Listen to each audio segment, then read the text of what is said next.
অনেক দিন পর খুঁজতে খুঁজতে খুব একটা আনন্দের জিনিস পেলাম। দেখো এখানে একটা গাছের চারা হয়েছে। তো প্রত্যেকটা টবের গোড়ায় কিছু না কিছু চারা আমার হতেই থাকে।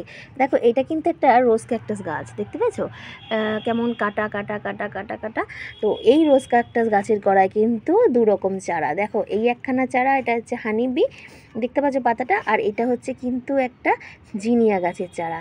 তো আমি প্ল্যান করেছি এই জিনিয়া চারাটাকে আজকে তুলবো, এখান থেকে তুলে ওকে অন্য কোনো জায়গায় শিফট করব। ঠিক আছে, তার আগে দেখাচ্ছি তোমাদের। দেখো এখানে একটা মিলি গাছ আমি বসিয়েছি, আর সেই গাছটার গোড়ায় দেখো কত ঘাস হয়েছে। এত বিরক্ত করে না ঘাসগুলো, তোমাদেরকে কি বলবো। তো এটা এক হাত দিয়ে তোলাটা খুবই, এটা তুলে ফেলেছি। দেখো দেখো অবস্থা দেখো, এরমভাবে যদি চলতে থাকে তাহলে আমি কী করে বাগান করবো বলো। রোজ রোজ কি আমার বাগানে এসে এগুলো পরিষ্কার করা সম্ভব? এক হাতে ফোন ধরেছি, তোমাদেরকে দেখাচ্ছি, আর এক হাত দিয়ে দেখো এগুলো তুলছি। আর তার মধ্যে এটা হচ্ছে কত কাটা জাতীয় গাছ, কাটা জাতীয় গাছ। এটাকে তো এরকম করতে পারছি না, তুলে ফেলেছি। দেখো এই গাছটা না ধরে গেছে মাটিতে, মানে এটা একটা কাটিং বসিয়েছিলাম, আমার একটা বন্ধু আমাকে গিফট করেছিল, তো সেইটা কাটিংটা বসিয়েছিলাম, গাছটা কিন্তু ধরে গেছে। দেখো এই মাথায় মতো কদিনের মধ্যে ফুল হবে। তবে আমি এটার গোড়া থেকে দেখো কতগুলো ঘাস বের করলাম, দেখতে পেলে দেখো।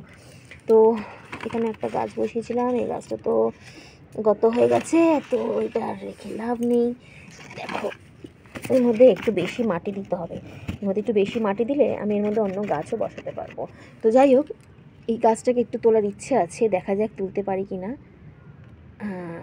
ঈশ্বরের কৃপায় গাছটাকে কিন্তু আমি তুলতে পেরেছি। দেখো এই গাছটাকে আমি একটা অন্য জায়গায় পট করব, কারণ এর মধ্যে থাকলে কিন্তু এ বড় হবে, বাট মানে এর মধ্যে দিয়ে আমি পরে আর ওকে শিফট করতে পারবো না। তো তার মধ্যে দেখো ছোট্ট একটা মিলি গেছে, ছোট্ট ছোট্ট একটা মিলি ফুল ফুটে গেছে, ওদের সাথে শেয়ার করে দিলাম। তো চলো ওকে আমি কোনো একটা জায়গায় বসাই, সেটা তোমাদেরকে দেখাই।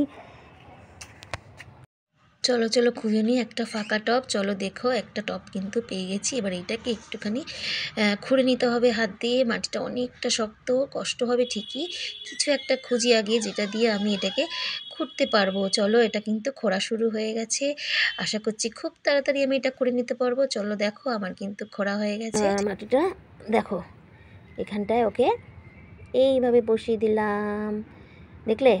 এবার এটা একটু মাটি চাপা দিয়ে দিলাম হালকা করে, যেহেতু পুচকে গাছ একদমই ছোট, আর তার মধ্যে আমি এক হাতে এটাকে রোপণ করছি।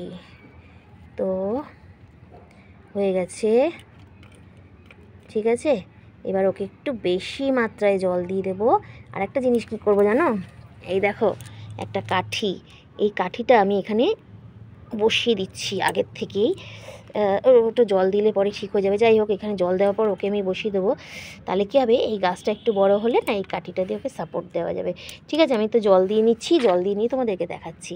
ভরপুর পরিমাণে জল দিয়ে দিয়েছি। দেখো জল দেওয়ার পর কিন্তু গাছটা খুব সুন্দরভাবে সেট হয়ে গেছে, এবং গাছটাকে সাপোর্ট দেওয়ার জন্য তার পাশে আমি একটা লাঠি দিয়ে দিয়েছি। ভিডিওটা তোমাদের কেমন লাগলো অবশ্যই কমেন্ট করে জানিও। ওটা